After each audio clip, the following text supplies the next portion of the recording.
instances of paranormal phenomena have been reported in this desolate place. Events that may reflect the area's tragic past.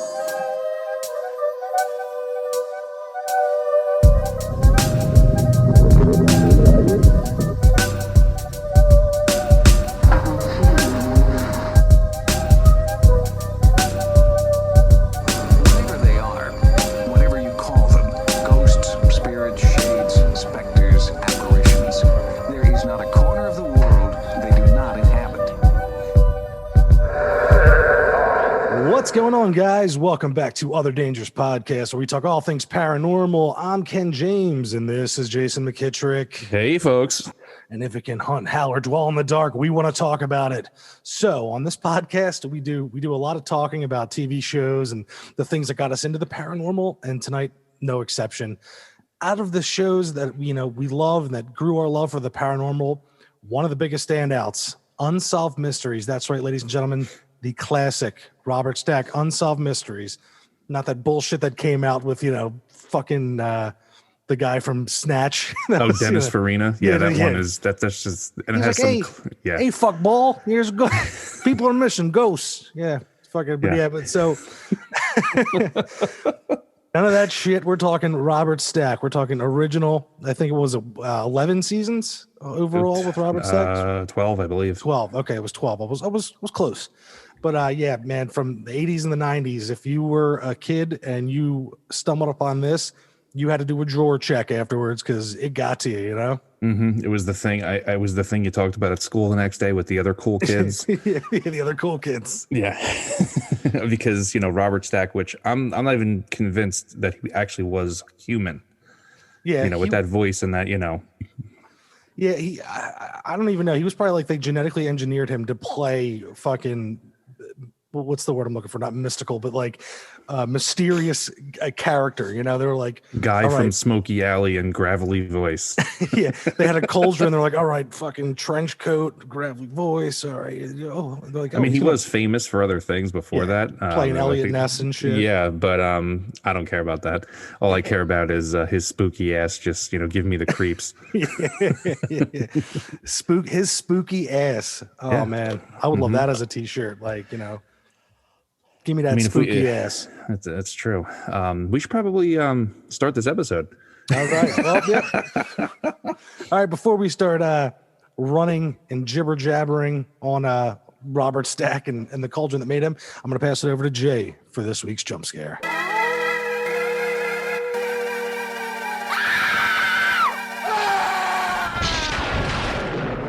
All right, yeah. For tonight's jump scare comes to us from John from Sacramento, California. John says, "Hey guys, loving the podcast. This is just a quick one from when I was growing up. My family lived in a very old Victorian-style home just outside of Sacramento, California. I have the distinct memory of hearing children giggling on the staircase in the middle of the night on 3 separate occasions." He says, "It scared me so bad that I developed a stutter for a few years after." What? Yeah. He never got to the bottom of anything like that. We actually chatted a little bit on Messenger, so I got to ask him a few questions back and forth. But he says to this day, he can't explain it. And whenever he tells the story, the stutter comes back a little bit.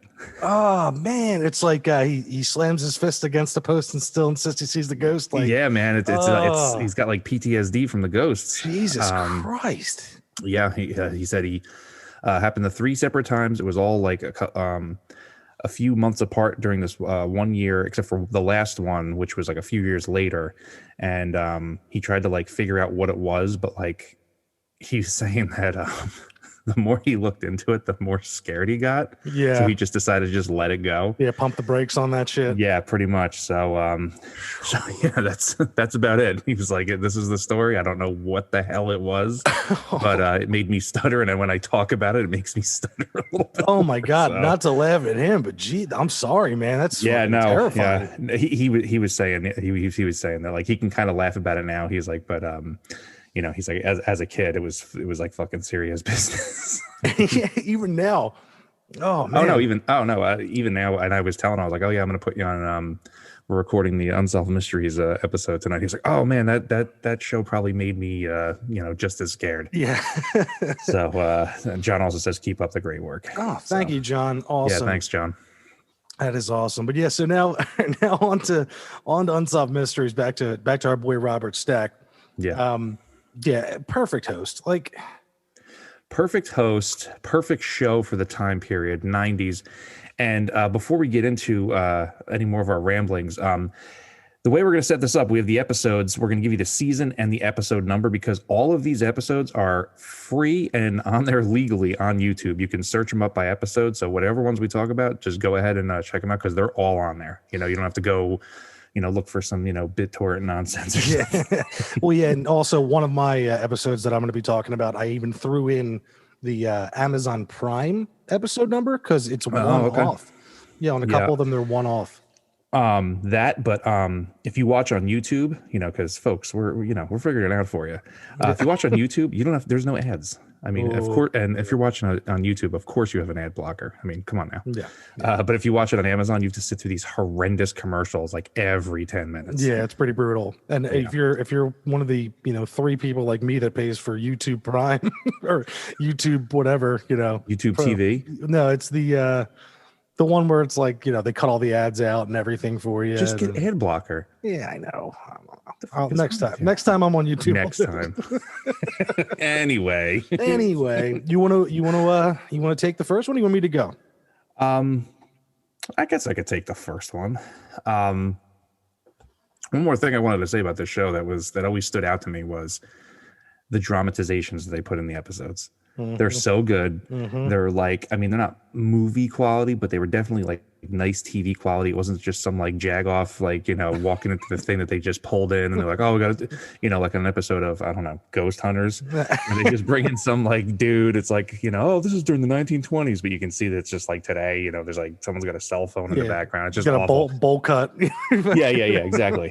The Unsolved Mysteries episodes were legit. Like they were not fucking around. And it's probably because Robert Stack would have brutally murdered anyone that fucked around on that set. Absolutely. I'm just guessing. Absolutely. Well, the thing is too, we were actually talking about this before we actually go into the story. Good thing you brought it up. The new Unsolved Mysteries is not the same. The one on Netflix? Nope. I hate it. Yep. It's got some interesting content, but that is not Unsolved Mysteries. First of all, why is there no host? Yeah, none. And they just sampled the Unsolved Mysteries theme. Yeah. And then just were like, well, we'll just put this in here. It'll be all right. And yep. And it's very true crime heavy. Yeah. It's like where's the ghost and alien stuff? There's one alien one in the first season, which was like, okay. And they got that lunatic guy laying in the field or whatever. and this season they got the Japanese ghost, which is whatever. It's great, but it's not Unsolved Mysteries. And I'll tell you what, the reenactments in that, it's like, okay, it's good quality, but that's not what I'm looking for. There's no charm to it, Yeah, there's no grain on the film. Yeah. There's no I don't know what I'm looking for, but it's not that. Yeah, you don't have the actual people, whenever they could, the actual people that had the stories or the local police would reenact with it, Right. You get the local police in there, and then you have the actual people sitting in their kitchen doing the reenactment. And it had like a homemade but not kind of quality to it. It had grit, and we were like, yes, this is what I want. Yeah. Because it did it put you there. It did, 100%. Loved it. 100%. No, after I watched that, I remember watching the first season of the new one, and after I was done, I was like, I think I flipped the table and then punched somebody. I don't remember what happened, but I did not like it. Yeah, I watched it, I binged it, and I was just like, I remember texting you. I was like, I could have easily just watched ID channel. Like that's what it is. It's an ID channel show. Yep. No, so. Yeah. So, my first pull from this lovely show that we call Unsolved Mysteries is the Resurrection Mary segment, season 6, episode 15. One of the most famous, ghost stories from the United States. Centers around Resurrection Mary is believed to be this restless spirit of a young woman named Mary Bergovi. She'd been killed in a car accident in 1934, a month before her 21st birthday, and she was laid to rest in Resurrection Cemetery, which is on Archer Road in Chicago. And she was laid to rest in her favorite white gown. Okay, so her remains are relocated in the cemetery after the area was restructured, and according to legend, her ghost now wanders looking for her grave. Over the years, she's been seen time and time again at dance clubs and taxis and walking outside the cemetery, looking for someone to take her home. She's sometimes seen as a beautiful, woman, but also has been viewed as a woman with no face, just a black hole for a face. Yeah, but we're not just talking about the stories. Yeah, here. We're talking about the unsolved mysteries treatment that these stories received. Yeah, absolutely. Starts out. You got the guy who's basically the originator of these tales. He's telling the story about when he meets this mysterious woman at this dance hall, right? They're having a good time, dancing around. Totally. I don't know what dance. I mean, it's in the 40s. I believe he's telling the story, but for some reason, I think they're doing the Charleston. I don't know why. Well, because that's all they did in the 40s. That was the dance. Right. Okay. That's what I figured. Yeah. But he tells the story that he's this beautiful woman he never saw before. He danced with her. She's very quiet, and she has very cold hands. She's cold to the touch. And you got to love the reconstruction if you guys watch the episode, because he's like, "You have cold hands? Well, that just means you have a warm heart." And they play this like old timey like 1940s music. My favorite thing though, like when those scenes happen in the reenactments too, is like most of the time you get that saxophone that like yes. Right. This one didn't give us this one gave us it was like a lonely trumpet with the background like almost like a big band sound, but it was like they were at like the they were doing the hop, slow dancing. It's cute. And then so he takes her home, and he's like, "Oh, where do you live?" And she gives her the address, but then they get closer to the address. She's like, no, stop here. And he says, "But you said you live over here." She's like, "Yeah, let me just get out here." He figures, maybe she doesn't want her parents seeing where she was, or she was with a guy. But he drops her off in front of Resurrection's cemetery. Mm-hmm. So he drives off. He's like, "That was cool or great or whatever they did in the 40s." And swell. That was swell. Right, it was swell. Excuse me. Yeah. Whatever Steve Rogers was doing. Yeah. And so he notices that she left her sweater in the back seat of the car. So the next day he goes back looking for her, because he didn't know her exact address, but he looks in the general neighborhood, and then he kind of figures out, goes to a couple houses and goes to this last house, and he asks, the woman opens the door. He's like, "I'm looking for this woman, Mary. Can't find her." And then she's like, "No, nobody lives here." But as he looks in the room, like behind the woman, he sees the picture of the girl. He's like, no, that's her. That's the girl. And then the woman's like, "No, that's my daughter. She died 5 years ago." Yeah, dude. I do that at work with my buddy all the time. Someone will say something like, "Oh, I haven't seen someone." I'll be like, "So and so, they've been dead for 13 years. Whoa! Wait, so the Mary I was seeing was her ghost." Oh man. So that's the fun 40s segment, and then after that they have another one where it's like another quote unquote contemporary sighting, because it was like 1985, so it's like contemporary, 30 plus years ago. Yeah. And they it's like a car full of people. They're driving down the road talking shit and whatever, and they're like, "Oh, look, there's a woman walking by the road," and they go past her, and it's like there's just a black hole for her face, and they're just freaked the fuck out. Wouldn't you be I feel like, what the fuck? Yeah, but I was like, did we just see that? Yeah. No. Let's stop and let's get out. It's like, you have no face. Like, imagine if you could get close to it. Like, what is this? Put your hand in the hole. Like, what is this? Somewhere your hand just comes out in someone's kitchen, they're like, what the fuck? What the fuck? And that's just my dumb hand generates a ghost story somewhere across the earth. There you go. There you go.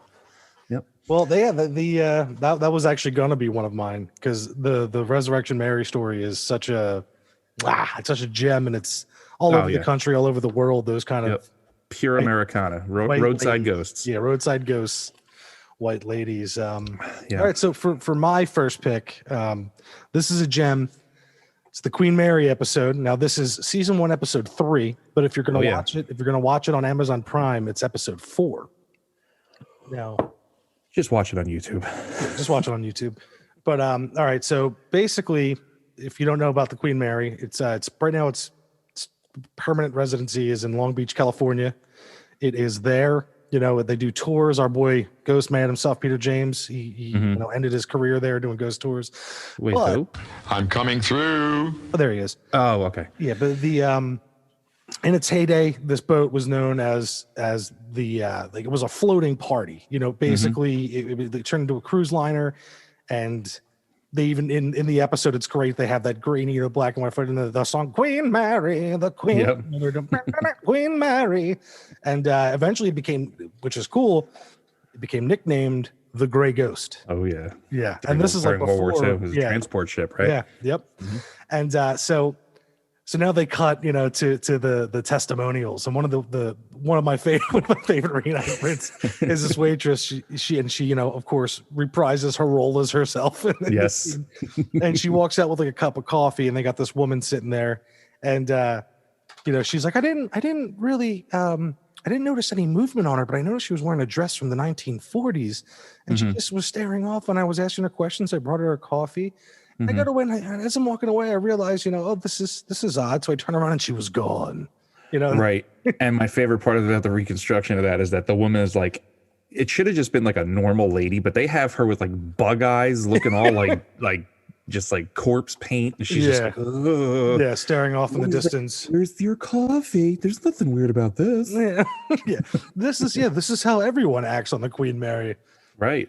But so that was a good one, and then another one of the employees. I can't remember if she was a guide or what she was doing, but she was walking around by the pool, and she sees, and the reenactment of this is great. It's this old lady that's like transparent, wearing the black and white striped like one piece, and she's in black and white, right? She has no color, right? Yeah. Yeah, and she's about, because that's how the ghosts are from you know, the 40s. But she's about to like dive in the pool, and like the woman, like in a matter of seconds, like comes around, I guess like a pillar or stairwell, and she's gone. You know, and that's another classic. You know, she's like, I never to this day I haven't seen anything. But so there's a couple more that are in this episode. Now here's where it starts getting really cool. This is where, like, besides the silliness, hit me. There's this marine engineer John Smith, salty old dog. You know, this guy that he's very familiar with the bowels of this ship. So he's in an area where there should not be any sound. Like there's no like moving parts. It's just it's like the bowels of the ship. And he starts to hear what sounds like metal tearing, like a big banging around, a big collision, and then he starts to hear men screaming. And then years later, he ends up reading a story about the Queen Mary actually had a collision with a British cruiser named the Kurosawa. And in this collision, the Queen Mary ripped through the Kurosawa, and it ended up killing 300 people because the bow of the ship, the Queen Mary itself, was tore open, and 300 men died on that. And he later was like, he still was like, I don't believe in ghosts, but that was fucked up. You know, like that's how he, like that's how he was he's tested for. That guy was not doing PCP at the time, right? No, dude, PCP would have killed that guy. You know, that guy. Oh yeah, okay. Right. No, that guy's an herb man through and through. You can tell. But I was thinking more of a Miller High Life kind of guy. Well, yeah, he seems like that too. You know, and he's a champagne of beers kind of guy. Okay, all right. But yeah, so. That's how we grade the actors or the witnesses on these show. What did they drink when they went home at night? Yeah, or whatever? What did they drink, or what drugs were they taking? That's a class, and some of them do both. You know, we'll get to it, I'm sure. But then there was another female employee, and here's a good reenactment. I remember this was super they probably recycled this effect for Are You Afraid of the Dark? But a woman that she's by the pool, and she hears a little girl giggling. And then here's splashing, and there's no one in the pool. But then she looks over by the side of the pool, and she's with another employee. And she's like, they're doing the reenactment, and she's like pointing. He's got like a clipboard, and they hear all this stuff. And then you see the wet footprints. Those broke ass footsteps. And you're like, oh God, back then that's like the pinnacle of special effects. And horror. Oh yeah, absolutely. And then the last portion of the episode, this is the best part. They brought in Unsolved Mysteries brought in this time they don't bring Peter James in. They bring in William Roll and his team of investigators. Now, all these people have years of investigations, and they're all skeptical by nature. So they're not, it's not like a, like the ghost hunters. We'll just go with them again. These guys actually want to go in. They want to disprove or get evidence. That's their whole thing. They want the big red stamper that says debunked. Boom, right on that motherfucker. But right. So one of the investigators leaves overnight. Oh, before I get into that, they bring in a bunch of psychics too, because they want to see if the psychics can feel or see some of the stuff coinciding with like people's stories. And what I appreciate about this segment is that they bring in psychics, but they don't bring in that asshole Sylvia Brown. Yeah, at the time she was the one too. Yeah. So they bring them in, and they're all like going over their notes and stuff. And in the episode, they sit them all there. And I don't know if it's a reenactment of, what the psychics found or whatever. But they end up. One of the investigators leaves overnight in the bow area, leaves a tape recorder. Now, and the bow area was sealed off at this point, so no one's gaining access. This was closed. When he comes back the next day and they listen to it, most of it's silent. But then all of a sudden, and I'm going to play the clip right here. One investigator did find something. While William Roll was surveying the bow area, he heard some unusual sounds he couldn't explain. There was the sound of two men talking. And it was heard by the security guard who brought me there and by myself. And it seemed to come from the lower levels of the bow of the ship. You getting any sounds of... In 30 years of investigation, this was the first time that Roll had heard an unexplained sound that had been reported by a witness. In this case, he believes what he perceived was genuine. Roll placed a voice-activated tape recorder in the bow area at the same spot where the voices were heard. It's 3:15 a.m. For most of the night, this is what was recorded. Nothing. In the early morning, for a full 2 minutes, the tape recorder picked up sounds where no sounds should be. This is a condensed version of the actual tape.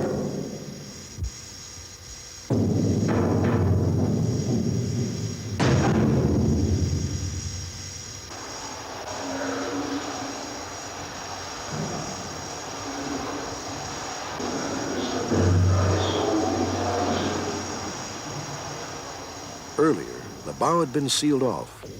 The researchers attempted to duplicate the sounds through mechanical means.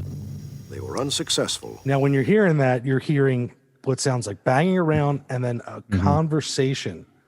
Yeah, I know it very well. I can play it in my head. I got to tell you, for the time, I'd never heard anything like that. And even going back now and listening to it, it's like, this was before EVP was popular. Michael Keaton hadn't, dropped White Noise yet. People are. Oh, Jesus, that movie. Oh, I forgot that existed. Yeah, I owe you $50, but for reminding you of that one. But so this EVP is it's the tits. It's the tits. It's bone chilling. And, once again, you couple this with, right after they're done, you got Robert Stack speaking again. Yeah. It's just like, I just heard ghost voices and I heard this guy who I'm pretty sure isn't human. Yeah. He's going to ask me to sign something with my own blood at some point. Like, yeah. And he Robert Stack, he if he got into a fist fight with a ghost, you know what I mean? Like he's one of the only people that, could make contact. Like, oh yeah, for sure. Boom, one hitter quitter, dropping him. Yeah, he's like, well, look, we're gonna film this fucking show tonight, and if you goddamn ghosts don't show up, I'm gonna have to just bust some skulls. And like, they're just like, oh yeah, do something. And then he does something. I'm like, okay, sorry. Yeah, they're like, my bad. It won't happen again, Mr. He's Stack. got like ghost fists or something. I don't know what do you call it. He puts on his ghost brass knuckle, right, and it just says Stack on it. Bop right in the ghost's forehead, Stack right across it for all eternity. There it is. He goes, take that to your grave. Excellent. Okay. Are great episode, and I'm glad you picked that one. Thank you. Yeah. The next one for me is another legitimately terrifying episode for me. This is season 12, episode 7. It's called the Black Hope Curse. So, Ken, let me ask you before I get into the story. What would you do if you found human remains in your backyard? Besides move, Yeah. burn all the bones, I guess. I mean, isn't that what you do? I mean, you could do that, but you wouldn't want to do what this this Houston, Texas couple would have done. So, you have this nice, this nice couple. They move into this newly developed neighborhood in outside of Houston, Texas, and they buy this lot that's out to the side of the developments. One of the later ones to be developed. They're living there for a little while, and this mysterious stranger comes and knocks on their door, which is I love the I love the dramatization of this one. A guy comes out like it's like a shoe commercial. And the guy knocks on the door.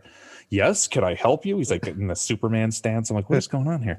But he's like, there's something about your property that you need to know about. He's like, oh, really? He's like, so he takes him to the backyard and he says, I guess the guy worked in the one of the guys who helped develop the area. He goes over and he points over to the grass. He's like, yeah, and this is in the guy's backyard. There's graves right about here. Oh yeah. So, I guess they were like, well, let's check it out. So they had a guy to come in with a backhoe, and they start digging. And first they find wood. And then another bucket full up, and they find the top of an old pine coffin. They pick it up, and they can immediately see that there's skeletal remains in there. Yeah. And then so they bring down some. It's like I guess they'd have to bring like a state archaeologist, and they also bring in like forensic specialists from the police. Yeah. They find 2 graves next to each other, and both of them have wedding rings on. And these bones are so old that once they try to move them, they turn to dust, basically. So the woman describes that when she's given these rings, I thought it was kind of interesting because as soon as you see the rings, you're like, well, they're buried next to each other. Married. A married couple. So she says that they handed me their rings, and it was sickening to think that I had desecrated somebody's grave. Yeah. So they do some more digging, quote unquote. They find out that their property is built over this old slave graveyard, basically. Yeah. I hate to hear it.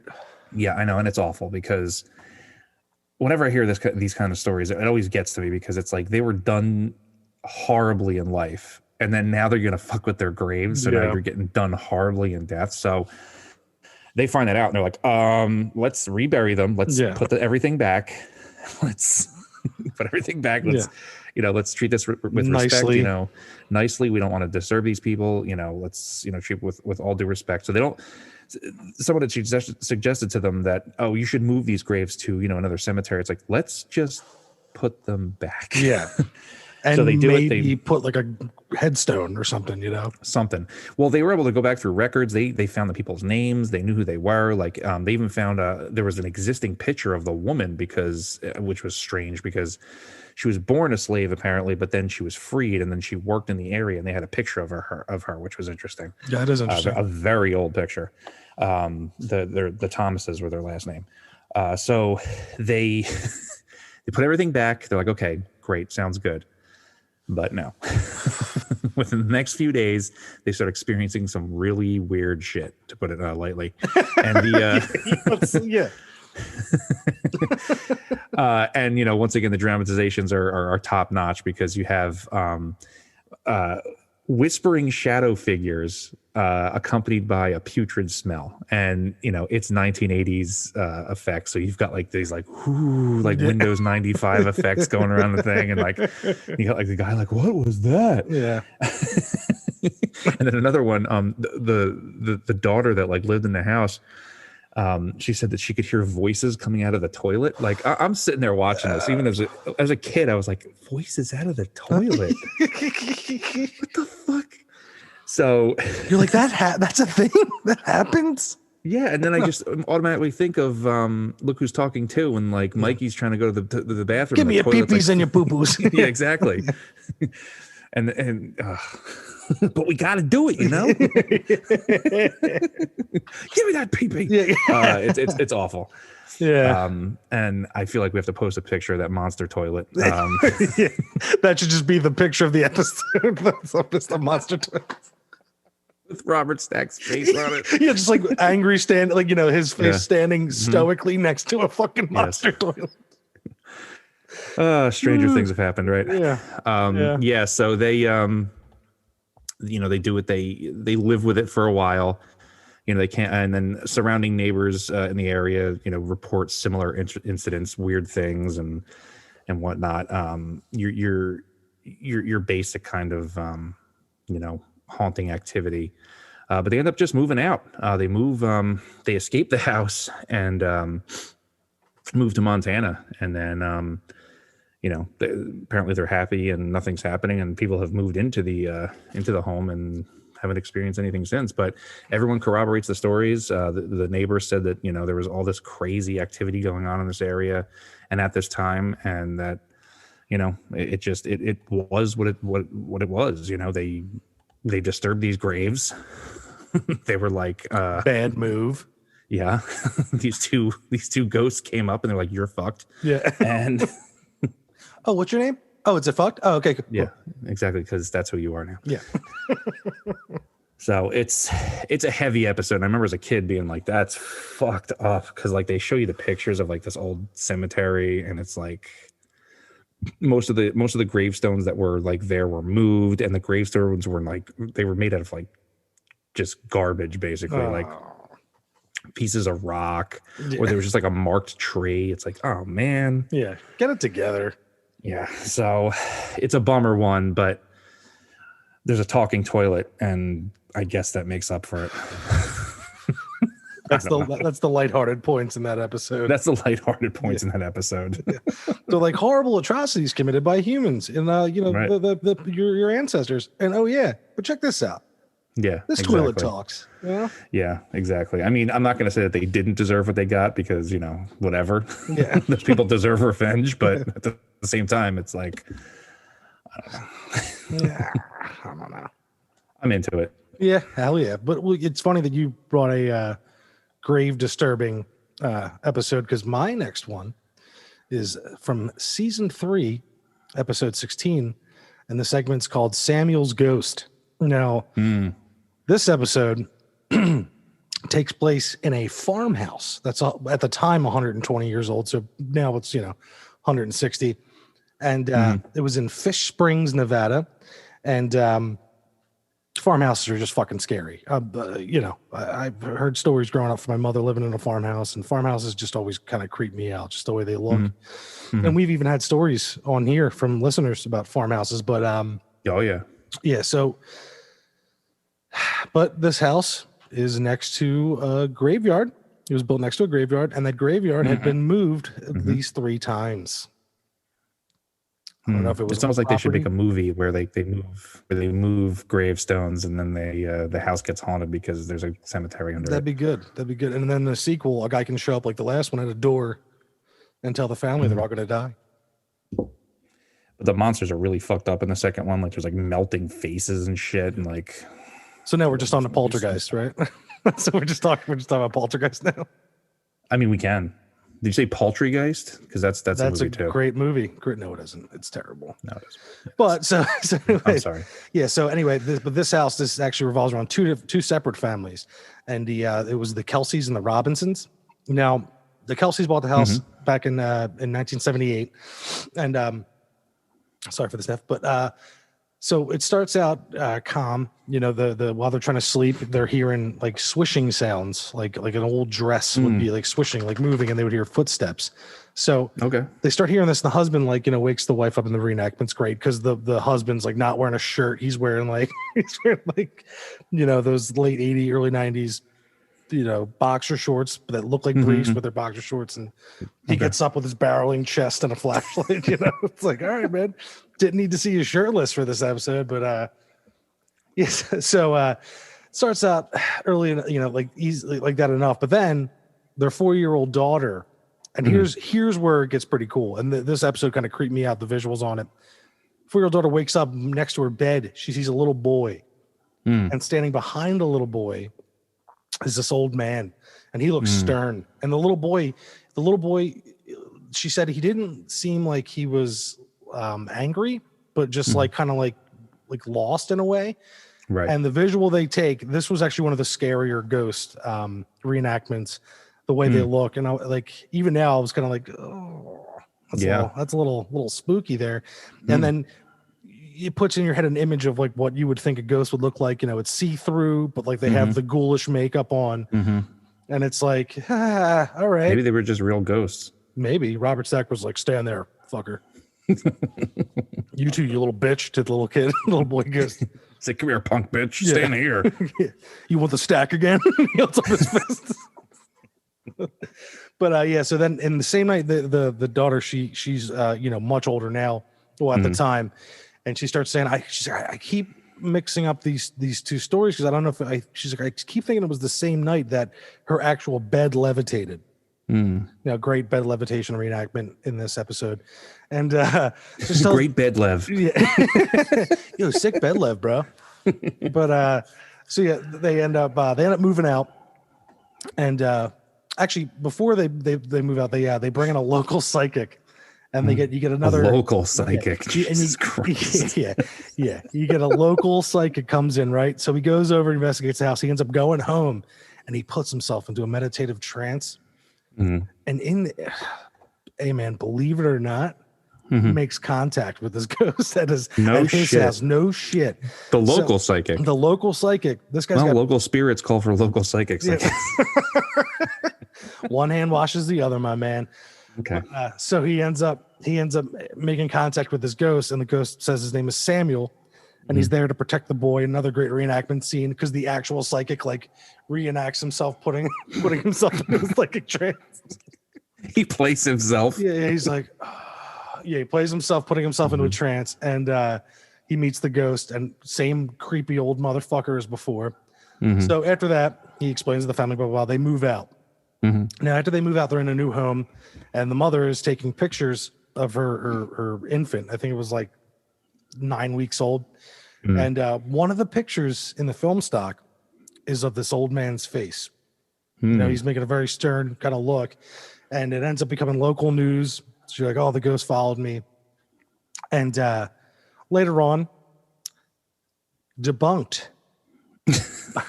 Later on, the picture was debunked by photo expert. This is how he's classified. Photo expert Vernon Miller, and he ends up dissecting the picture and saying that you can see the vertical lines as if it were on a screen. So he's saying this picture was basically a picture taken off of a large TV screen. Now, for me, thinking about that, like back then at that time, the big screen TVs were that like you could like scratch it and make that weird noise. It was like a big box. So I mean, he would know better than me. He is the photo expert. But and she maintained that no, I didn't take a picture of a man's face on a TV. And so they move on to the next family, who the Robinsons, and they moved in October of 1989. And someone lived there for 15 months before them, and they claimed nothing. But in October of 1989, the Robinsons basically claim the exact same thing happened. Now, maybe they read in the newspaper about this picture. They don't specify in the episode. And Robert Stack didn't call bullshit, so I was going along with it. But the ghosts in this episode are the standout. That's really why I was like, all right, let me talk about this episode, and I want people to see it because it's pretty spooky. It's spooky shit. I actually do not remember this one, so I'm gonna have to refresh my memory. But I think the ghosts always look pretty damn good. It's like there's they spend their time on the ghosts. Yeah, but there's one that's in one of my next stories, which I'll get into, but It's not good. Yeah, for the most part, they always, they always do a really good job with the ghost, but except this one time. I'll get into it after your next one, but okay. For my next pick, now this is one that Ken wanted because it's near his home, but I got to be honest, this is like my favorite like ghost segment in the show. Before you go into it, okay, when I was rewatching to refresh my memory, it brought back a memory of back when I was homesick from school. Like I was talking about sightings, and it was in syndication. And one of the things that happens in the episode, I remember it scaring me so fucking bad. And it I had a rush of that, like, oh my God, that used to scare, that scared the shit out of me that one day, But I'm sorry, continue. Okay. This is from season 1, episode 7. This is the General Wayne Inn. I love this episode. I love everything about this episode. I love the creepy guy who works at the place. The ghosts in this episode are just phenomenal. Because let's just get into it. Because all right, so General Wayne Inn is a very historic place. It was opened in 1704, and it's reputed to be was the oldest continuously functioning inn in the United States. Many famous people, including Ben Franklin, George Washington, and Edgar Allan Poe, had stayed at the inn throughout the years, and it's reported that Poe wrote part of The Raven while there, but that's actually disputed. But that's fine. Yeah. They tried.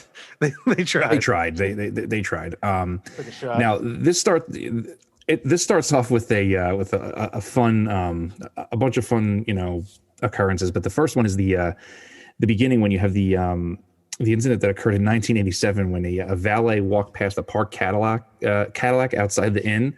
The owner had gone inside and taken the keys with him. Suddenly, the car starts blaring its horn, and the windshield wipers begin moving back and forth. And the doors are all still locked. The valet and the car's owner could find no explanation for the incident. Now, it's hysterical because the recreation of this is over the top. It's the fucking car looks like it's got it's on hydraulics. It's bouncing up and down and shit. And the director, the set director, was perfect when he saw it. Yeah, they're perfect. That's what happened. And the kid's ah! And the guy who works there who just looks, he's telling these stories, but he's telling them in I don't know what the guy's problem is. He's just yeah, there's fucking ghosts here. He's why are you filming me? I don't know what the dude's problem is. You know what I mean? It's haunted. God, it's haunted. And so he says that and this guy, his name was, I'm sorry, I had it up here. Barton Johnson, which Barton. Just that name just bothers me. Barton, yeah. So he says that he enjoys he's a total dick. You'll see if you guys watch this. If you watch any of these of my picks, watch this one because it's pure entertainment. This guy's such a dick with his tweed sports coat. Barton says that he enjoys the ghosts and that they don't bother him at all. He says that they come up with clever things to entertain themselves. He claims that he and when he tells the story, this is the best part because when they zoom in on his face, you're just that is a punchable face right there. He claims to have witnessed girls the ghost would go down the bar on a crowded night and blow on the necks of all the girls sitting at the bar. And when they recreate it, it's so funny because you have this wide range of women. You have an older woman, a younger one, and one in her 30s, and a really old lady and whatever. And so the ghost is apparently going down the bar, blowing on the back of their necks. And there's, the guys are standing behind them, and the reactions are great. One lady's oh, what was that? And the old lady's what the hell are you doing? And it's so good. And then this asshole Barton is behind the fucking bar with his arms crossed this is just another Saturday night at the General Wayne Inn. The ghosts don't bother me. That's such a thing that Barton would say, Yeah, I know. He's this is old hat for me, guys. I just, fucking ghosts. Yeah. So we leave Barton to the side for this next one, which is my favorite part of the episode. A man by the name of Dave Rogers, who was a former maitre d', He claimed that he saw a ghost one night while closing up in the restaurant. And it was while he was in the kitchen. He turns to his right and sees a fucking severed head just fucking sitting there. And that's the part that I was talking about, that it all rushed back to me. Just a severed head. Like, no explanation, just dead ass severed head. It's like a fucking meme. Absolutely no one. And then there's a severed head. Yeah.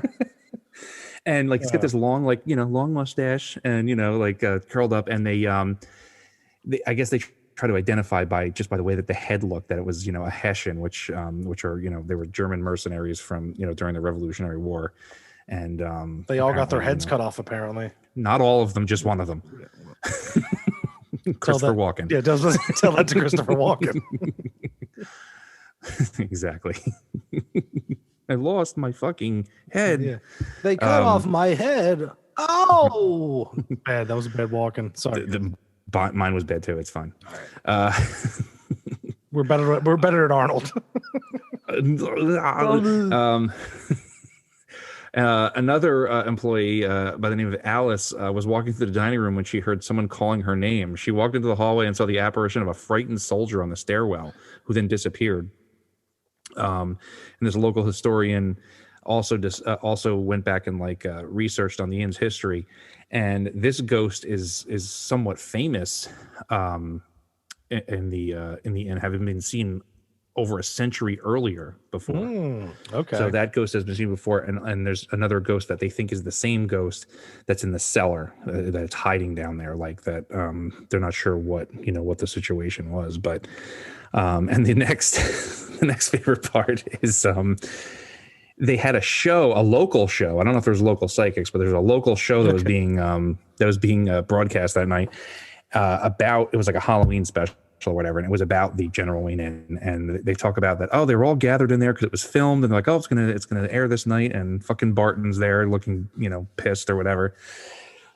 And they say as they're watching the show, the picture just starts to turn upside down, and it's just like they blame it on the ghosts. Yeah. And I think that people went there to film the show. They were like, this guy Barton's a dick, let's do something. Yeah. And so for a Halloween trick, I think that they made the picture turn, because I think that would be funny. Yeah, because Barton is a fucking dick tip. Yeah. And please, folks, if you're listening and then you go ahead and watch this, if you concur that Barton is a dick tip, just let us know. Yeah, just email us confirmation about Barton being a dick tip, and we'll... Barton@dicktips.com. Fucking Barton, man. I gotta find that guy, because he's probably still local, You know what? He probably is, or more likely, he's probably dead because he's a dick. That happens. Maybe one of the ghosts got him because he was so pretentious the whole time. What they did was they trapped him in his car, and then they just fucking bounced it up and down until he died. It's not as effective unless you've seen it. So go watch that and imagine Barton in the car. Yeah, imagine Barton in that car getting rocked to death. And then the windshield wiper snaps off and goes to his fucking eye. Right, and for some reason, fucking Ice Cube's "Today Was a Good Day" is blaring over the radio while he dies. That's for us. That's our canon. Yeah. That's ODP canon. It is. It really is ODP canon. And so was the end of Barton. Right. So that's all I got for General Wayne Inn. Great episode. Yeah, one of my favorites. Unfortunately, it's no longer in operation. I think it's a synagogue now, a Jewish synagogue. But building's still there. They can't do anything else to it because it's a national historical landmark. But you cannot go eat with the ghosts anymore, unfortunately, or with Barton. Well, you can go eat with the ghosts at my next pick. Ooh. The St. James Hotel. Now, this is from... Of course you picked it. Did you pick it? No, of course you picked something with St. James in the title. Well, come on, man. Come on, man. But so this is from season 4, episode 7. Mm-hmm. Now, this was a cool one. I really dug it. It was a Halloween episode. And when you get a Halloween episode of Unsolved Mysteries, you see the little the glimmer. I was just gonna say it. Robert Stack's eye. He's talking about it. Yep. His head's a little higher, his chin's a little up, and he's looking down at everyone. He's like, And his lips get like a little purse. He's like, Yeah. on tonight's Halloween episode, you fucks, you know you love it. Yeah, and he gets to like do like the ghouls in the shadows come out, and he's like doing a little one of his little cute little intros there. Grim grinning ghosts come out to socialize. Sorry, we're not doing that this last episode. Yeah. What do you mean? Yeah, well, nothing. No, but we're not going to play it out to that. I mean, but so the St. James Hotel. It was originally it was like an old West saloon type hotel, with the prosties running around and Pharaoh. Someone's playing Pharaoh somewhere, but the such legendary guests stayed there as Jesse James, another one, Annie Oakley, Doc Holliday, and my boy Wyatt Earp. Now, okay. yeah. So that's not Kurt Russell. You know that, right? Shut up. Oh, okay. Yeah, it's Kurt Russell. Okay, fine. He went back in time, and he was Wyatt Earp. I'll accept it. I'll allow it. Yo, quit fucking with my story, Tom. I'm sorry. Go ahead. No. St. James Hotel. Go. Yeah, but So then I think it was in the 70s. A couple bought it. They started renovations. They were gonna bring it back to its former glory, make it nicer. So. Yeah, one of the cooler parts of the episode in the beginning, it's a pretty good reenactment. Actually, I liked how they kind of like cut. It was like a kind of a Tarantino style. Like, so she's in there. She turns the chandelier off. They go out. And they look in the window and they're like, oh, it's still on. So they go back in. She shuts it off again. Goes out. It's still on. Yep. And they've been working all day. They're like tired. It's raining outside.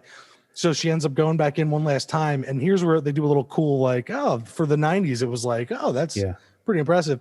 So she's doing her interview, telling her, "Oh, I said something like this," and starts telling it, and then they fade it into her reenacting it. And basically, she tells the ghost, "Like, I'm really tired tonight. I'll play with you another time. Can we please not do it tonight?" Turns the light off again. Goes outside. It's off. They go home, and so later on, after some experiences, she brings in a local ghost hunter. Boom. A local ghost hunter. And he was an amateur, he wasn't like our boy Zach.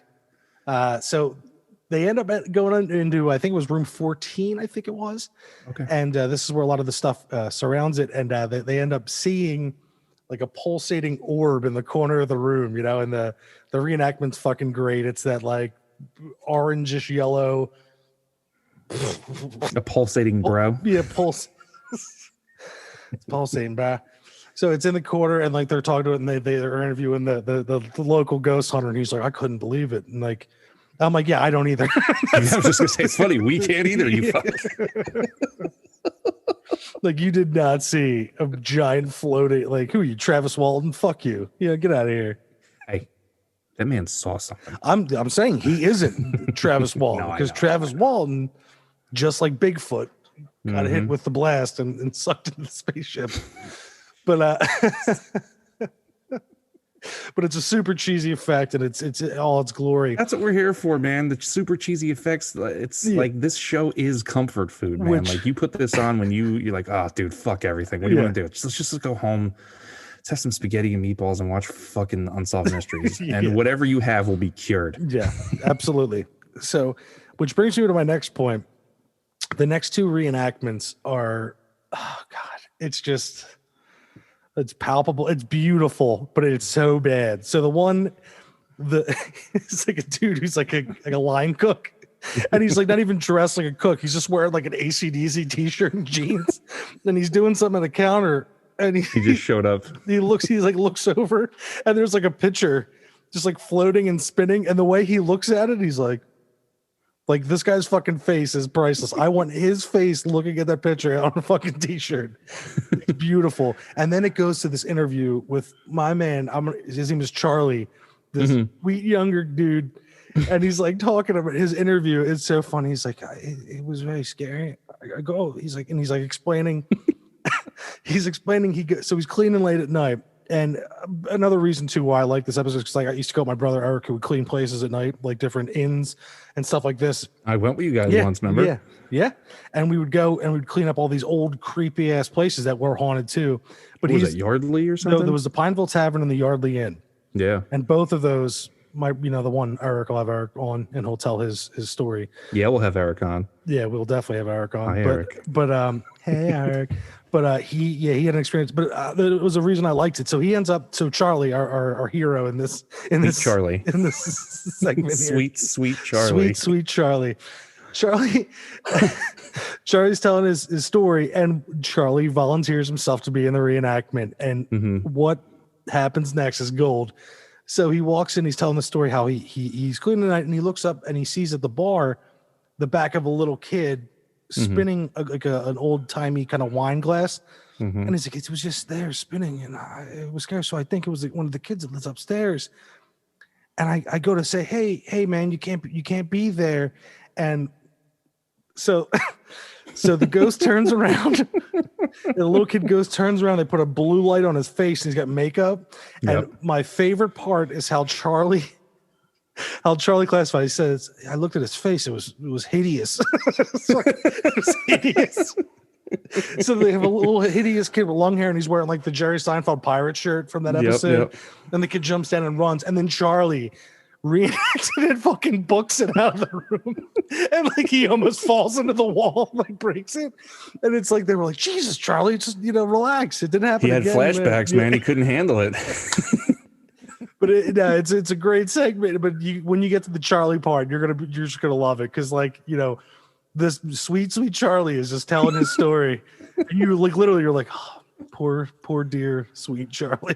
Yeah, it's like, sorry, buddy. Sorry we had to put this through you. Here's your $50. I'm gonna be on TV, right? Yeah, but you're not gonna like it. Yeah. Years later, this kid Ken James is gonna be fucking ripping you. But no, I love him. He's a sweetheart. Charlie's a fucking sweetheart. Robert Stack was just sitting there watching the reenactment, just shaking his head the entire time. Hands. He's like, back in my day, we took fellas like you out. It's like, all right, Robert, take it easy. He had a hard time. He's in his pocket, and he's slipping on his stacked brass knuckle. He's just like, exactly. One more fuck up, Charlie. Yep. And we know he really was like that, because if you ever seen the movie Basketball, and his scenes in Basketball are pure, just pure chef kiss. Yep. Great that stuff. nosy bitch from up the street, like it's so good. Probably hanging by his neck in his fucking closet. We still have no fucking idea where this.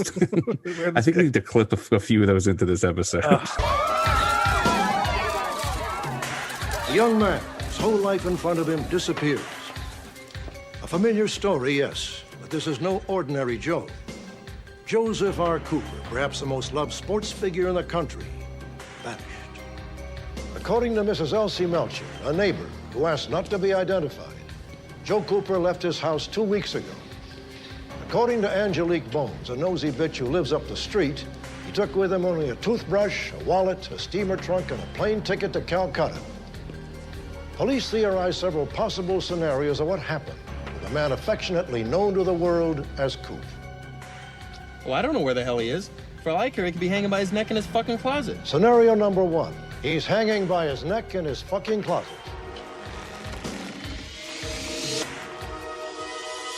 The night before his disappearance, Coop's girlfriend had paid him a visit.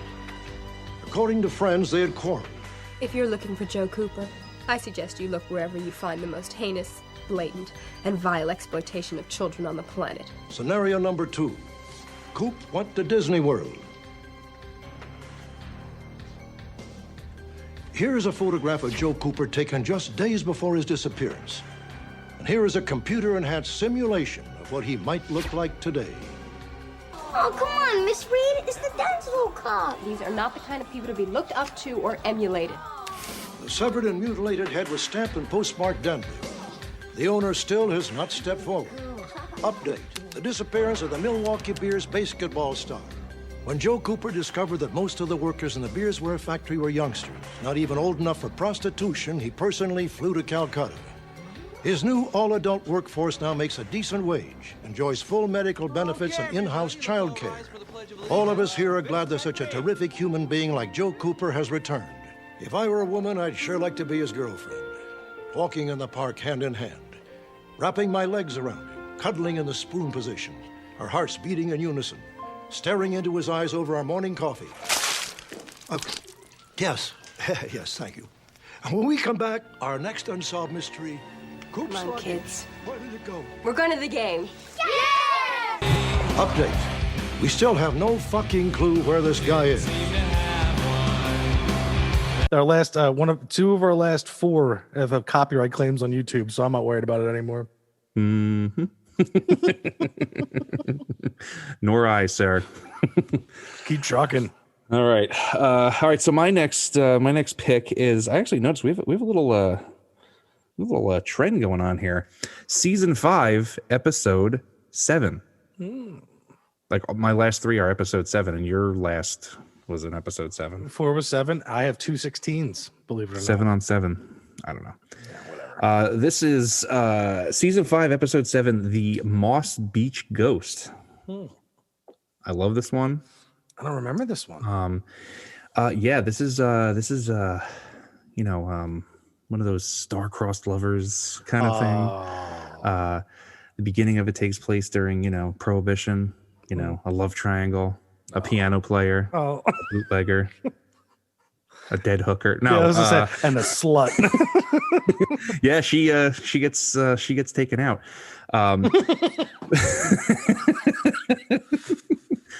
Was that the reason? Boy. Was that the reason she gets taken out? Literally. Oh boy. I don't know if he yells slut, but so there's this.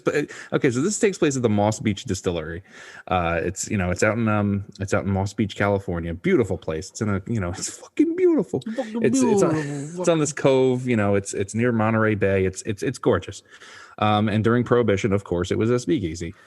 So you have exactly. So you have this.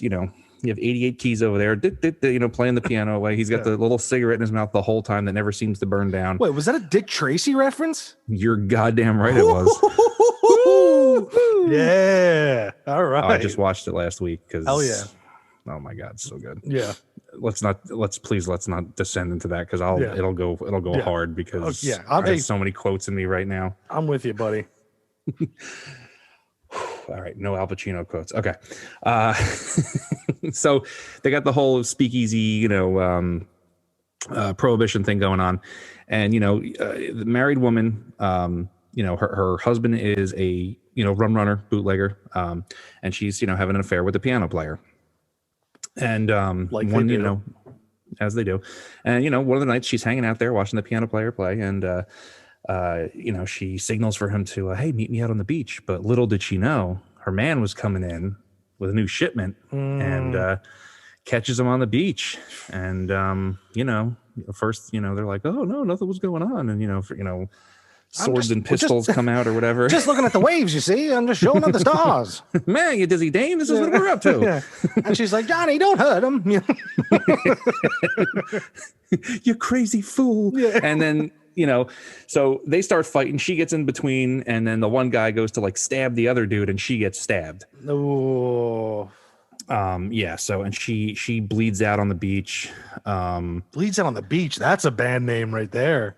Yeah. Holy shit.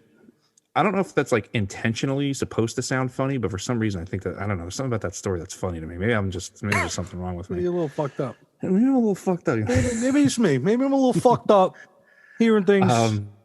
Yeah. Wow. So this is the infamous ghost known as the Blue Lady. She appears randomly to people, but the fun thing about this ghost is that she has multiple backstories that people have come up with over the years,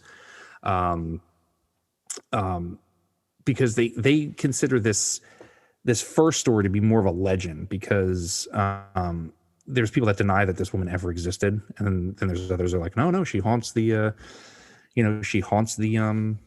beach to this day.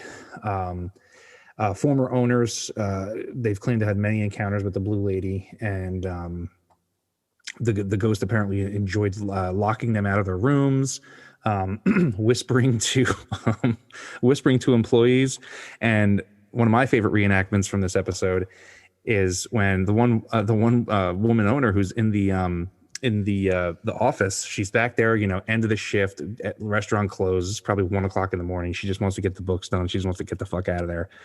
And then, Typical 1980s TV, we have a levitating checkbook, which is obviously just fishing line. Yeah. She and she just looks up. She's like, "Could you please stop that?" And it just stops. And it's just like, and they give you like a couple like piano keystrokes, like, bing, bing, and it's just like, oh my god, it's and, intelligent. It is. But the way that the effect is done is so 80s and so bad that it's good. Because it's literally just, you could see the guy, you could see the bouncing of this string. It's like, why do we have what's with the fluttering? Like, just make it move. He's like, well, I cut the rubber bat off Right, of it. exactly. But I glued the hot glue gun the checkbook on there. The bouncing checkbook, brought to you by the guy who worked on Monster Squad and did the bats in Dracula's fucking cave in the background at the end. You see him as a bat, and he's badass looking, and there's these rubber ass bats. It's just like, what? Come on, guys. Yeah. I'm sorry. Yeah, well, I mean, if we're going down to Monster Squad, fucking, we might just have to have an episode on Monster Squad. Yeah, and Dick Tracy apparently. Yeah. So anyway, let's get through this because I got to get to something here at the end here. So then there's another version of this ghost where it's not the same blue lady. That this ghost tells children that there's danger on the cliffs and that to stay away because it's a dangerous place to be, that like kids have seen her and they've said, oh, this woman told us to get away, it's dangerous. And then they bring on this other individual, and she worked at the restaurant. She said that she encountered this ghost a few times, who told her that this was really weird for me. She claims that she first met the spirit one night while she was sick with a cold and a fever. While laying in bed, the spirit appeared at the foot of her bed, claiming that she had her music. Okay. Like, maybe she stole her mixtape. I don't know. The spirit appeared again later after Consuelo, which was the woman's name, finished showering. And this is the weirdest scene because they literally have this old woman in the shower. And I mean like a millimeter more and you're going to see nip. You're going to see old tit. You're going to get. Yeah, it's weird. And then you have the ghost standing in her bathroom. It's like, what the fuck are these guys thinking? The actor who played the ghost was like, oh. She's like, oh my God. She's like, what's my per diem on this? They're like $50. She's like, get me the fuck out of here. We'll throw in 2 polio string cheeses. You'll be all right. Ooh. I mean, the best part of the pizza. Anyway, so once again, the spirit asks for her music, and she also revealed her name was Alma Reed, which later becomes important. The name conjured a dim memory from Consuelo's childhood. When she was 10, her father had given her sheet music written by one of his close friends, this famous Mexican musician, and the song that he wrote was dedicated to this woman, Alma Reed. So it made sense to her, right? So according to Consuelo, Alma Reed and Ricardo, who was the famous Mexican singer, were star-crossed lovers also. Alma was already married to another man, and when she fell in love with Ricardo, legend has it that in 1927, she walked into the sea, preferring death to life without her beloved Ricardo. And then some say that she drowned herself off of the Northern California coast, not far from Moss Beach. That takes balls to drown yourself, to actually go in the water and then just breathe in. Ugh. I mean, it's not for me. I mean, I hope not. I mean, I'm good. So then, I mean, because we mentioned her before, a psychic shows up. Local? No. The owner of the Moss Beach Distillery contacts psychic Sylvia Brown and asks her to determine the true identity of the Blue Lady. I hate Sylvia Brown with her fucking nails and her neon orange hair and her bullshit. Her bullshit. Like, I think, didn't we talk about this in the Peter James episode? That, yes, we did. Okay. Yeah, we talked about her epic screw ups you can find on YouTube. Epic screw ups, and why didn't Montel just kill her? That's what I want to know. Montel's too good. Montel was a saint. That is true. Is he still alive? I think he passed. Did he? Oh man, really? I think. I hope not. Hold on. Yeah. Nope, my man's still alive. Oh, thank God. 64 years old. All right. Yeah. All right. Whew. Sorry. Okay, so Montel is still alive, folks. Sorry about that. I know a lot of you just had a panic attack because we're like, wait, Montel Williams cannot be dead. I'm sorry, gang. That was my bust. It was my biff. I'm sorry.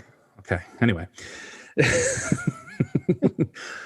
So when Sylvia arrives at the restaurant, she told them that she felt like that there was a ghost there, which was named Marianne or Mary, and then she further conjured the spirits or whatever the fuck she does with her stupid face, and she came up with this exact name of Mary Ellen Morley because she did the old psychic trick and just went back and researched the area and made a story and then came in and held her head for a while.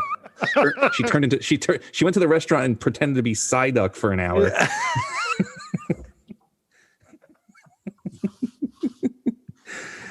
The problem is, man, like they don't get the visuals I get. Well, like it's so funny watching you do stuff like that because it's just like it's out of character first and foremost, and like for me to get the view, it's just we're robbing them of gold.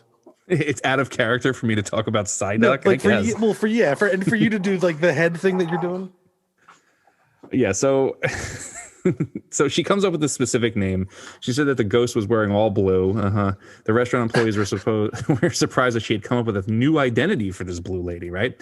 So Sylvia went on to say that Morley had been killed by crushing blows to the chest and head. Just comes out with that.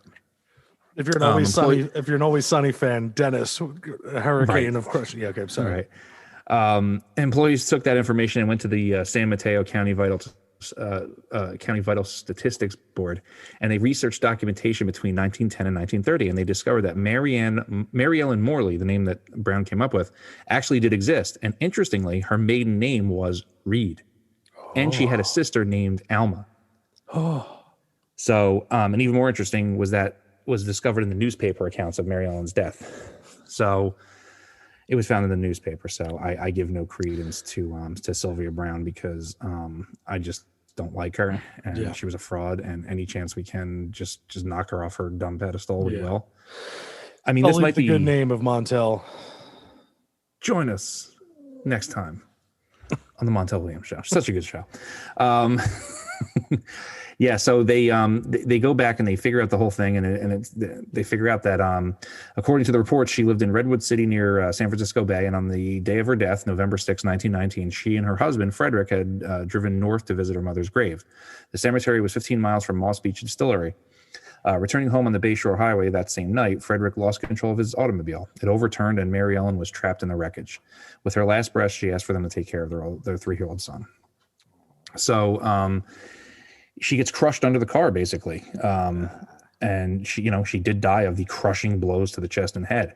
But I have to say that this was in the newspaper. If she wanted to, Sylvia Brown with her psychicness, Psyduck, whatever. That's someone needs to draw a Psyduck with a wig that looks like Sylvia Brown. And nails. And you got to get the nails. And the nails. Please do it. Yeah, so that's what they come up with. A cool thing about this place is that it's still in business. It's still in operation. You can go there to this day, and they've actually installed ghost effects at the place. So if you go, what's that? It's a get out of town. Yeah, no. So they have apparently there's a couple air jets around the area where they'll just blow air at you, and then there's a mirror where every once in a while this like ghostly blue image will appear behind the mirror itself, you know what I mean? Like a Pepper's ghost effect. Yes. Very cool. You can actually, if you look up the Moss Beach Distillery, and I think it's on their website, but if not, you can find it. Like there is a ghost mirror there. So if you're going there to look for a ghost, you get to see that one. And thank God someone said Pepper's Ghost or used a Pepper's Ghost reference on this podcast already. I've been waiting because. Oh, okay. classic effect. Oh, we mentioned, the Haunted Mansion. Haunted Mansion. Yeah. But before I wrap that little one up there, because this is my last poll, under my note that says that asshole Sylvia Brown, I have, and hey, I'll take the hate for 2021. Whatever. Hey, cheers to that, but I'm with you.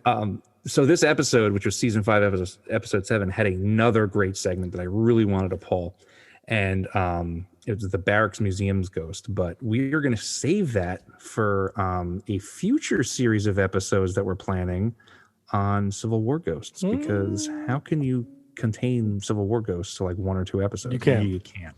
You absolutely can't.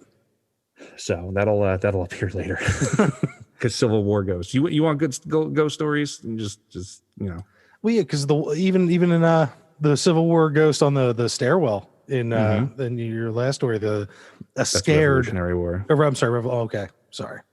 You motherfucker! It'd be great if Stack just appeared on my forehead for getting it wrong. Right now. Bang. And then Psyduck just comes up. She's dead, hon. I'm sorry. She's dead. But I'm sorry, hon. She's dead. And they find her 6 months later. Yeah. Completely fine. Yep. All right. So,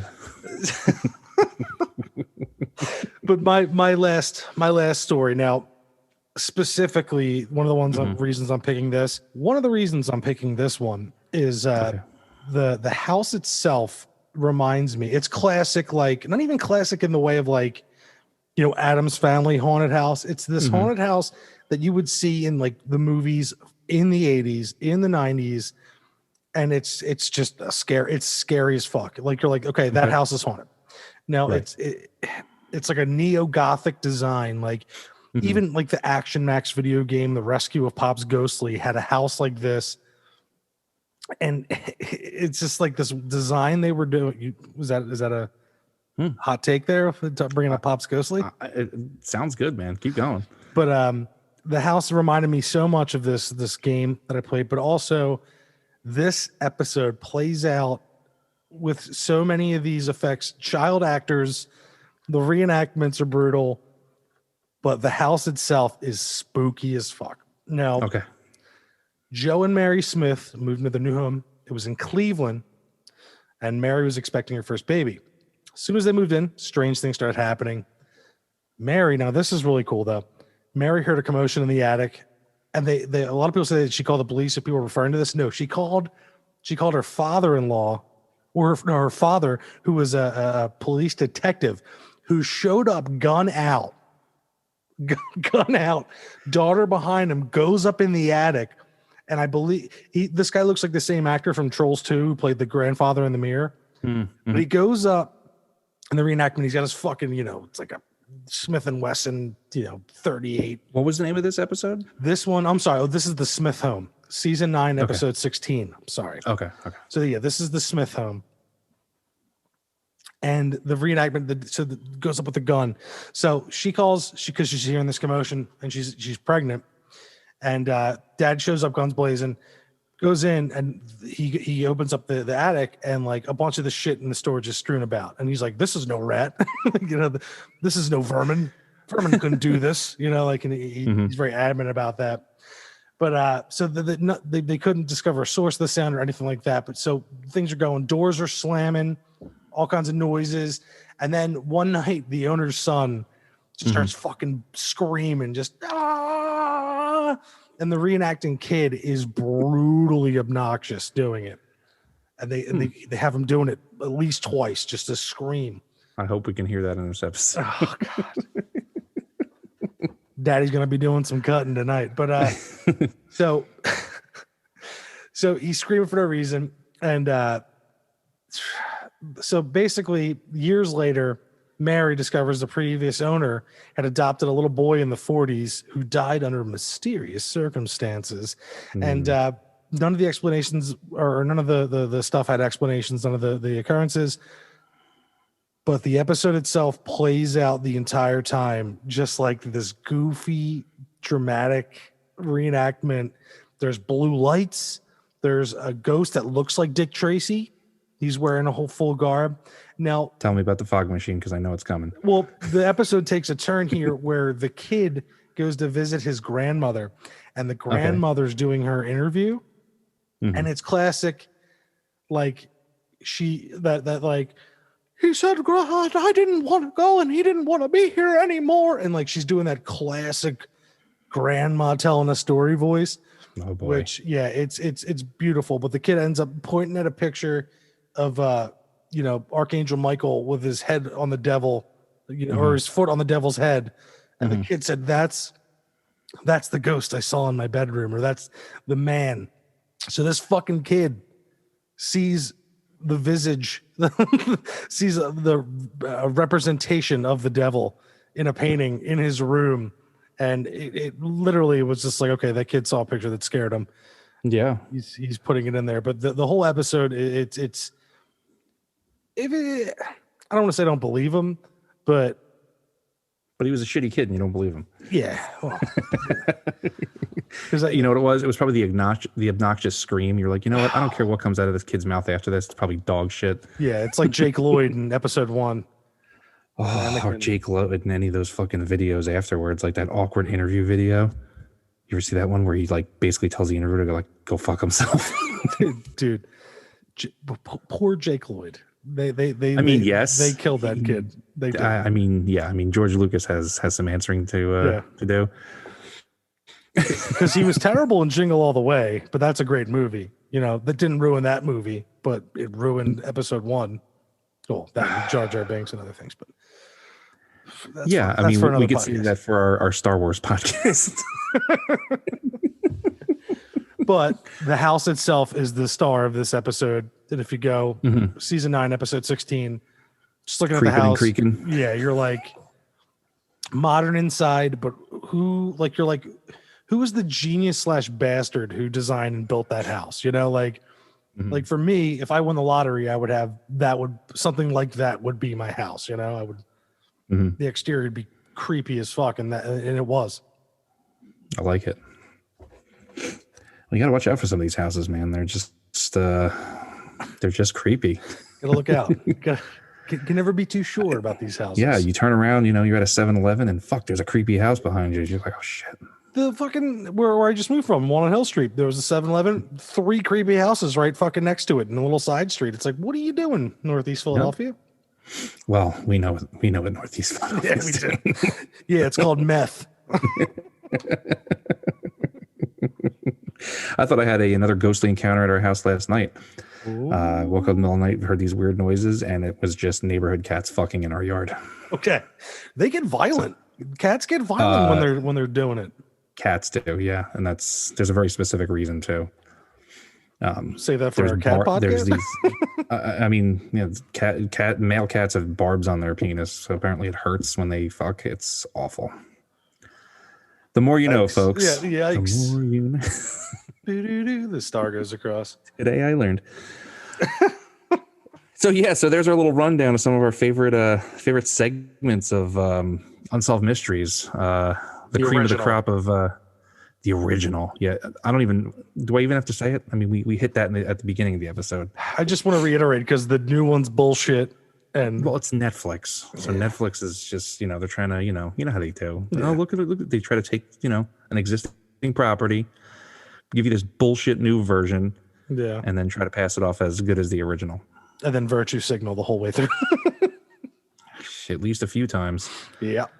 I'm looking at you, Jurassic Park, Camp Cretaceous, She-Ra, and a few other cartoons that they've put out that even my kids are like, can we not watch this? I'm like, yeah, I think we can turn this off. Hey, be woke. It's cool, man. Be woke. Just don't jam it up your fucking throat every episode. This is not the politics podcast. It wasn't. That is Robert Stack just wants ghosts. Yeah, that's true. Alleys. That's true. And double light sources. So T-shirt, brass knuckles sitting there. They say stack on the front, ectoplasm on them, and a little pull. Okay. Like he just took it off after beating the shit out of a ghost. Right. In that trench coat. He's got to have the trench coat. Well, he's walking away in the background. And there's just like a brutalized ghost on like the alley floor. Yeah, like him, like weeping, weeping ectoplasmic tears. Yeah, yeah.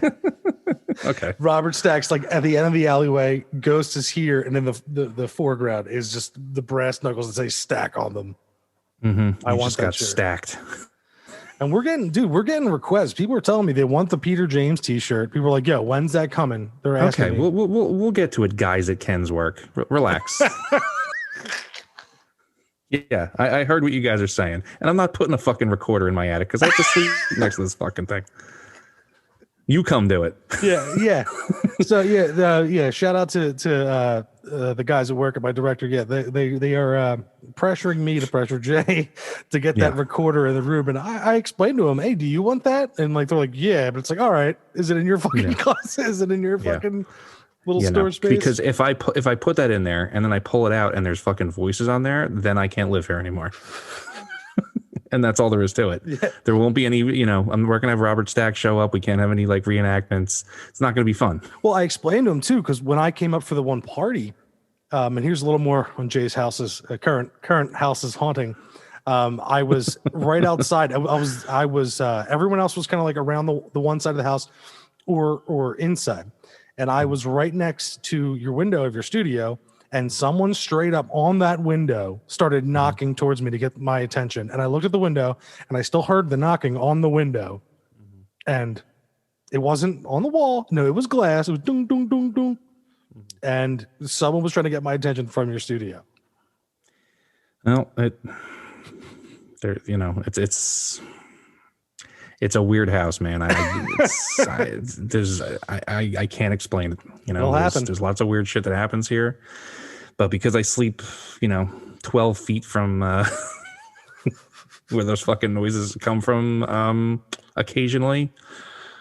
Yeah, I can't do it, guys. I'm sorry. Unless I come and during the interview. Unless Ken comes up here and we put on ecto goggles, we get a PKE meter, we and like me and you we're creeping up towards the bedroom and we see something and I'm like, get her. Yeah. Sorry, guys. No need to apologize. Also, recommendation, the documentary you told me about on Crackle, cleaning up this town. Cleaning up the town, yeah. Cleaning up the town, fucking legit, dude. That was awesome. Good stuff. It was good stuff. All right, but back to Unsolved Mysteries. No, I think we said it all, man. I mean, it's a great series. I wouldn't be surprised if we do another pull of this, maybe some UFO episodes from that or something to that effect. But some cryptids, maybe. A classic.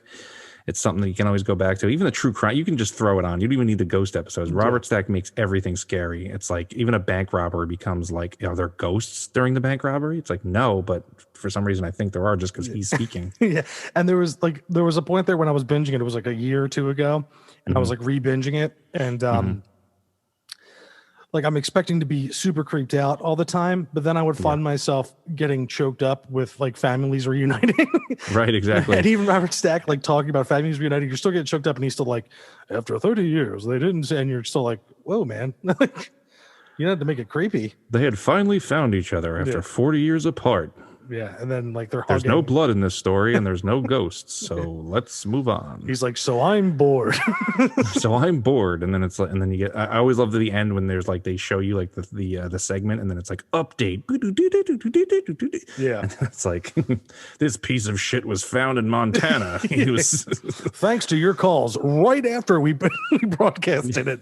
Exactly. People beat the shit out of this man. Right? Vigilante justice was meted out on this fuck. Beautiful. So do we have any closing statements on this bitch, or what's up? I mean, we have closing statements on a bitch named Sylvia Brown. Boom. Boom. Yeah. No, man. I think like I said before, it's the show is basically comfort food for me. Like you can put it on, just throw it on. It's just good stuff. And it's the other side of that paranormal like TV show coin, right? You got one side is Unsolved Mysteries, and the other side, the evil X'd out side, is sightings. Yeah. Yeah. Yeah. It's like the Beatles and the Rolling Stones of like classic ghost shows, I thought they say Beatles and Elvis. Oh, I wouldn't say that. I mean, they say it in Pulp Fiction. Don't you dare say fuck Tarantino. Don't you dare say I said fuck you is what I said. Oh, fuck me. Okay. All right. Okay. All right. Fuck me. All right. No, but I guess Michael is... I think I'm going to be sick for the next 2 weeks. Oh. gonna have to drag Beeb in to do a couple episodes. She's like, no. I don't enjoy doing it with you either. Look, Ken, all alone. You're like, yeah, good luck reading. Good luck reading, Ken, because that's what you'll be doing for 2 weeks. Yeah, exactly. But I guess my closing statement is, Queen Mary EVP. Oh yeah, good times. That was that was and is still one of those ones where, if it's what they say it is, that's some cool shit. Like that, like the banging of stuff and the chatter. Like I love that. Yeah. I love like the just like a conversation happening. You can't really make it out, like your closet, but it's like it's similar. It actually is similar.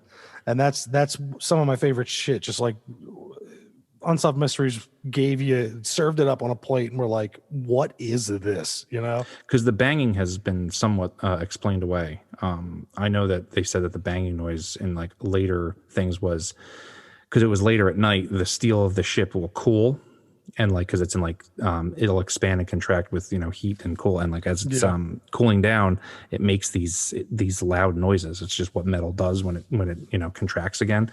But the other stuff, the voice sounding stuff, that's I mean, that could trigger it. You know what I mean? Like that could be like when we were talking about Eastern State. Yeah, when we were at Eastern State, and Chris was like, "They're tossing the cells."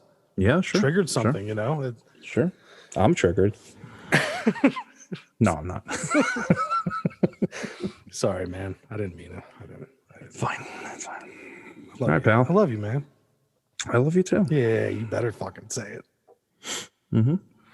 But, all right, guys. Once again, I want to thank everyone. Our last episode got a great response, and people are into it, and we love doing it. This is the pick me up I needed today, just with everything going on and just regular life. And thank you so much for listening, and thank you, Jay, for doing this with me. I'm very, of course, very, very happy that we get to talk about the shit that we love the most. Oh yeah, man, it's a good time. And anyone who asks me about the show, I always say we're just here to have fun. Like we just it's what we'd probably be talking about anyway if we were hanging out. So this just allows us to kind of like hang out once a week and talk about some ghosts. Yeah, and then people get to listen and ask us questions about like, what's up with you guys?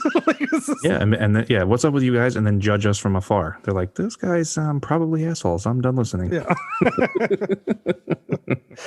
Yeah, but gang, thank you again for tuning into us, and we're going to keep bringing you more Other Dangers. But for Other Dangers Podcast, I'm Ken James. And I'm Jason McKittrick. And as always, have a spooky evening.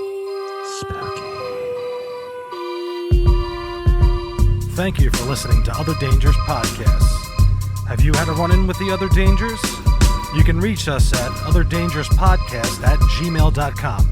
And if you want to have a short discussion about the Other Dangers, you can find us on Facebook and on Instagram at Other Dangers Podcast. We are now streaming on iTunes Podcasts, Amazon, Google, and many other streaming services. We are also available on YouTube. And please, after listening, don't forget to like, share, and subscribe so we can continue to bring you the Other Dangers.